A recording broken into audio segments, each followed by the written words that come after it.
Tollywood rowdy hero Vijay Deverakonda హీరోగా నటిస్తున్న తాజా cinema Kingdom. National award winning director Gautam Tinnanuri ఈ సినిమాకు దర్శకత్వం వహిస్తున్నాడు. ఈ సినిమాలో విజయ్ చాలా కొత్త లుక్లో కనిపించబోతున్నాడు. ఇప్పటికే రిలీజ్ అయిన ఫస్ట్ లుక్కు, రీసెంట్గా రిలీజ్ అయిన ఇంటెన్స్ టైటిల్ టీజర్కు ఆడియన్స్ నుంచి చాలా మంచి రెస్పాన్స్ వచ్చింది.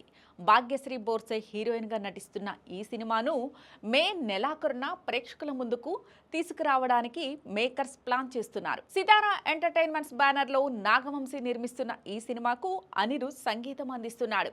రీసెంట్గానే ఈ సినిమాలోని ఓ సాంగ్ షూట్ కోసం హీరోయిన్ శ్రీలంక వెళ్ళొచ్చిన సంగతి తెలిసిందే. అయితే ఇప్పుడు కింగ్డమ్ మ్యూజిక్ గురించి సోషల్ మీడియాలో ఓ అప్డేట్ వినిపిస్తోంది.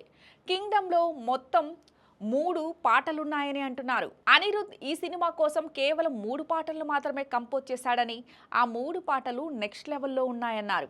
ఆ మూడింటిలో ఒక సాంగ్ లవ్ సాంగ్ అని ఆల్రెడీ లీకులందాయి. కింగ్డమ్ నుంచి మొదటి సాంగ్ను వచ్చే వారం రిలీజ్ చేయనున్నారు. యాక్షన్ థ్రిల్లర్గా రూపొందుతున్న ఈ సినిమాలో అనిరుద్ బ్యాక్గ్రౌండ్ స్కోర్ కూడా నెక్స్ట్ లెవెల్లో ఉంటుందని చిత్ర యూనిట్ చెబుతోంది. ఆల్రెడీ గౌతమ్తో అనిరుద్ జెర్సీ సినిమాకు వర్క్ చేశాడు. ఆ సినిమా మ్యూజిక్కు, బీజిఎం గురించి ఇప్పటికీ అందరూ చాలా స్పెషల్గా చెప్పుకుంటున్నారు. ఇప్పుడు కింగ్డమ్కు కూడా అనిరుద్ అలాంటి మెమరబుల్ మ్యూజిక్కే ఇవ్వనున్నాడు అంటున్నారు.